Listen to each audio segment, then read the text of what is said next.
E um mundo que ainda se recupera de uma pandemia, no qual existem 2 guerras em andamento, com ameaças nucleares, com o avanço da crise climática e da inteligência artificial, existe alguém que acha que a gente deveria se preparar muito melhor para enfrentar tudo isso. Antecipando esses eventos, tomando decisões certeiras, rápidas, não só para mitigar o impacto dessas mudanças bruscas, mas para triunfar apesar delas. A gente recebe hoje aqui na CNN o Roger Spitz, autor de Disrupt with Impact, algo como Perturbe com Impacto na tradução livre em português. É um livro que vai ser lançado em setembro e que promete mostrar a líderes e tomadores de decisão como aproveitar as oportunidades da imprevisibilidade. Roger, muito obrigado por estar aqui com a gente hoje. Você, como uma pessoa que estuda a imprevisibilidade, estuda a mudança, como você acha que nós, seres humanos, estamos preparados para lidar com a mudança? So there are different perspectives on that. I think on one hand, you often hear that we're not cabled to think about exponential or quick changes. And at the same time, I think human beings are extremely incredible animals. You have the immune system, which gets resistance and builds immunity from shocks. You have animals or humans who prepare for changes of seasons and weather and put things aside, or nature itself is extraordinarily resilient and resourceful. So I wonder whether the human beings are fine, the earth is fine and the world is fine, but somehow our education systems, the way we're brought up, the culture, especially in the West where you're trying to be a perfectionist, is relying on a stable, predictable, linear world. And as soon as there are deviations or perceived mistakes, everything focuses back on the mechanic Newtonian perspective of the world. And compared to that, change seems surprising and difficult to handle. But maybe as humans, we actually deal with it very well. We just need to reframe how we think about change. É muito difícil não falar de inteligência artificial quando a gente fala de mudanças. Na sua opinião, como essa inteligência artificial pode nos ajudar a enfrentar essas mudanças bruscas e essa imprevisibilidade? Yeah, I think there are 2 aspects to AI. I think there's advancing in an incremental manner science and knowledge, and I think it's very good at that because it's understandable, it's linear, it's predictable, how you can use AI as a platform for drug discovery. So that's very powerful. I think we need to be a little bit careful when you're really talking about unpredictability and non-linearity and complexity and unknown unknowns. At the end, the features of AI, which is processing a lot of information, pattern recognition, even if they're non-intuitive, when it's completely unpredictable, it's unknowable, it's unknown unknowns. And I'm not sure that relying on AI to help you with pure unpredictability is the way forward. I think it's better with incremental advances of things we understand than pure unpredictability. Num artigo recente para o Fórum Econômico Mundial, você falou sobre novos papéis que podem ser criados dentro de empresas para ajudar elas a lidarem com a imprevisibilidade e com as mudanças bruscas.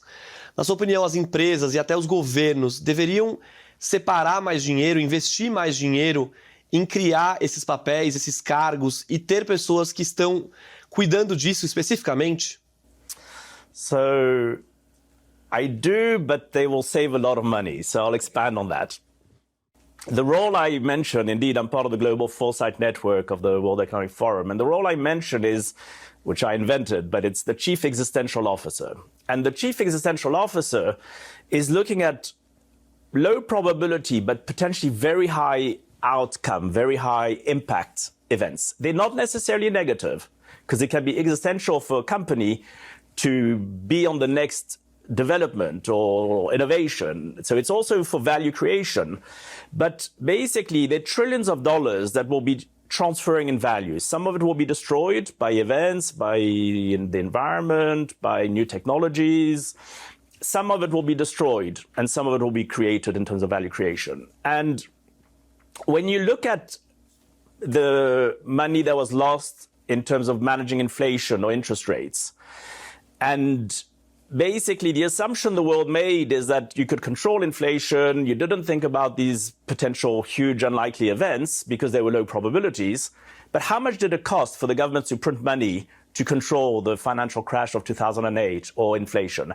How much did it cost Germany to make the assumption that if it had a strong relationship with Russia, its energy and military security would be secured? And then when that assumption was wrong, everything went down. How much did it cost the world for COVID not to prepare?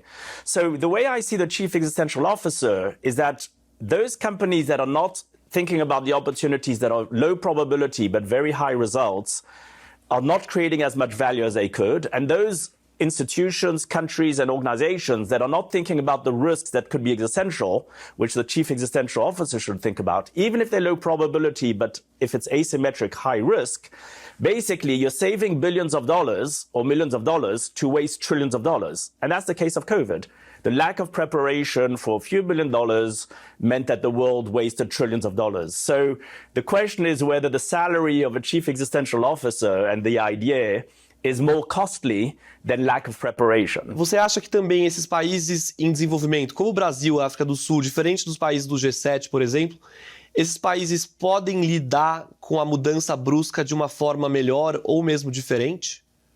So, I do to a degree, but I'm going to add a few layers. I think the first thing, maybe anecdotal, is that it's interesting the resemblance of countries. When I go to Rio and when I'm in Cape Town, it's almost identical with the sea and the mountains. So there's some analogies which are magical.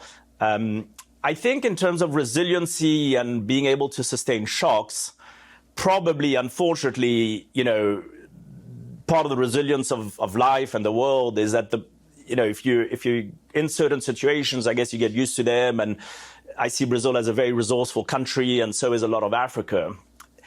I would put the challenge for Brazil, though, not in terms of how resilient it can be to shocks or pressure, but whether it can punch above its weight, given that it's more than 200 million people, given the power of the energy, the renewables, given the resourcefulness of people, given it's quite a unified country in a certain way. Like many countries, there's polarization, but it's quite unified. It's one language, there's an identity of Brazil, a flag, people are proud.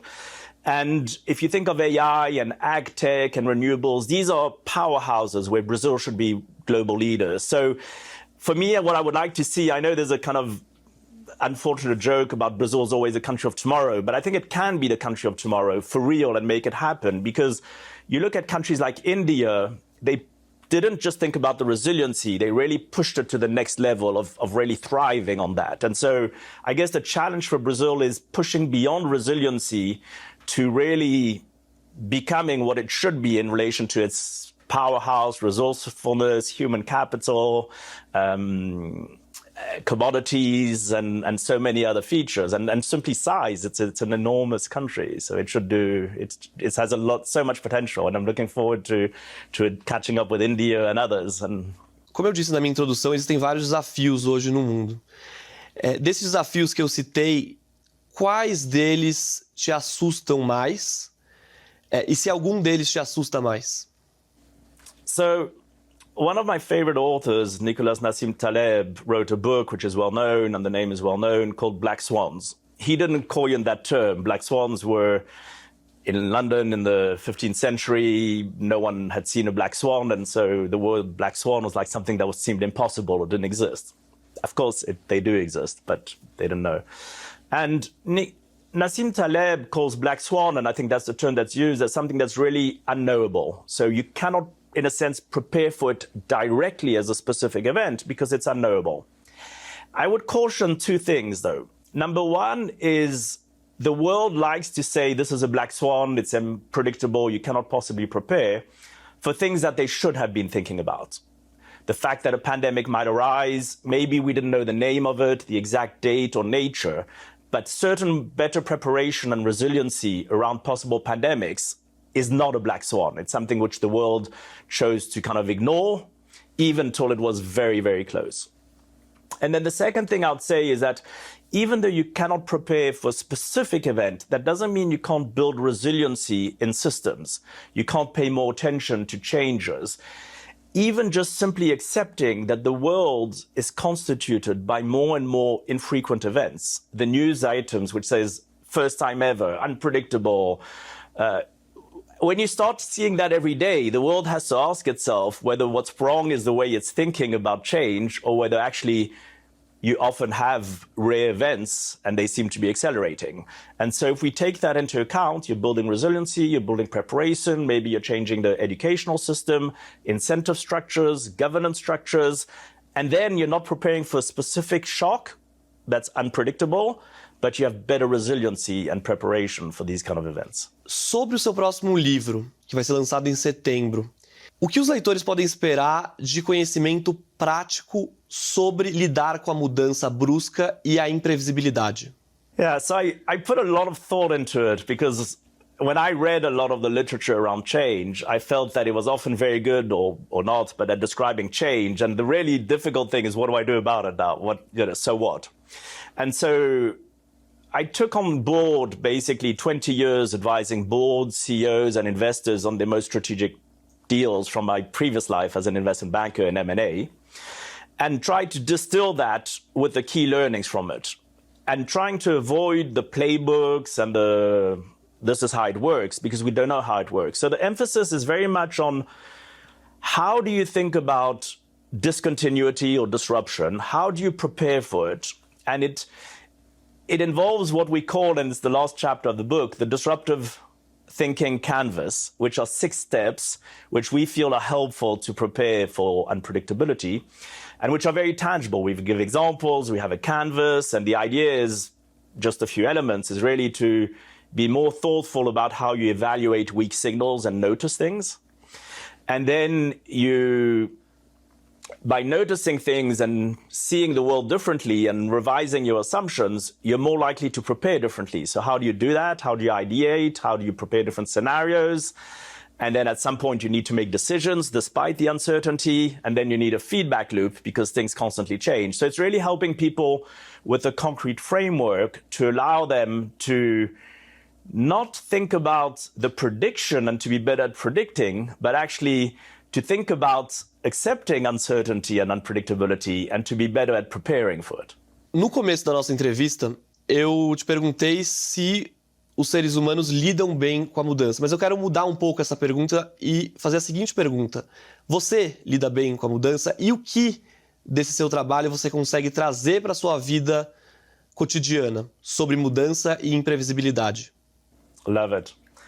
I think the honest answer is that I'm probably the worst person in the world in dealing with change in terms of how I was initially constituted.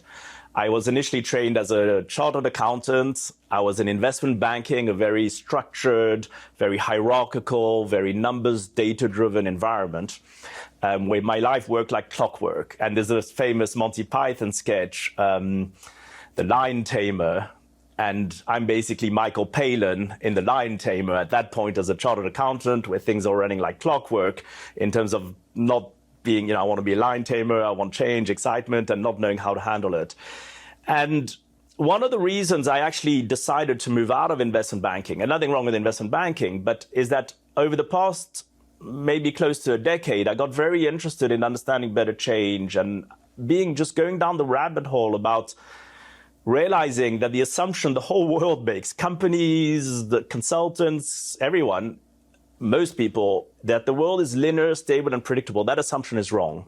And the cost of making that assumption is increasing because there's an inverse relationship between predictability and uncertainty. And I feel that we're in a more uncertain environment. So long story short, after a few years of thinking more about Eastern philosophy and Zen Buddhism, where transience, mujo, change is a constant. Heraclitus, you never put your foot in the same water twice because the water is constantly flowing and your foot and your human being are changing. And when you bring into that, you realize that actually it's the way your environment, the education, your work, the incentives that make you constrained to not being comfortable with change. But actually, if you embrace different cultures, if you embrace Zen Buddhism, if you embrace other ways of seeing the world, you'll then prepare and respond differently to change. And so in my more recent life of the past few years, I think I'm probably doing, hopefully, a better job with change because I've reframed how I see the world, and therefore if you see the world differently, you prepare differently and you respond differently. Você veio do mercado financeiro. Como essa área te fez pensar sobre mudança e imprevisibilidade hoje no mundo? Yeah, so some of it is what I saw in finance, and then some of it is also how the world has evolved, right, over the past decade. So, I mean, finance, there's nothing wrong with it. Well, there's a lot wrong with it, but I mean, it's not just because of finance that I wanted to change. It's also because of I was just noticing in the world that what was keeping CEOs up at night was no longer how do you use the playbook of whatever consultant? How do you get market share? How do you do tick the box innovation? I was seeing that change was changing and that there was a context where things were different. And so the main thing that made me change is realizing that survival and thriving in this world required us to reframe the way the world is thinking. It requires rethinking education systems, governance, and incentive structures, whether it's banking or any industry or countries. And that requires thinking more long-term, thinking more systemically, thinking about the next order implications of things, thinking of things that seem unrelated as to how they might connect. And once I started thinking about all that, I realized that I was living a professional career which was very successful, but which was disconnected with how I saw the world and what I thought was relevant to stay meaningful in the world. And so I moved in relation to that. And of course, banking and finance, like many industries, are very short term, are not thinking systemically. And the reality is that the most complex challenges we face today, whether it's climate, whether it's society, whether it's fairness, whether it's technology and AI, these are complex challenges for which, if you continue with the way the world currently operates, we're not going to find a solution to these complex challenges. So I really felt that as these complex challenges become more mature, climate change is not new, but it's becoming more tangible to more parts of the world. Same with AI, it's progressing in different ways. I felt that you can't continue to be the ostrich with the head in the sand. You have to kind of realize. And so becoming a professional futurist and thinking about these topics around unpredictability and how to deal with them, I felt was actually survival for humanity as opposed to just Roger changing his career. Muito obrigado pela entrevista. Obrigado a você.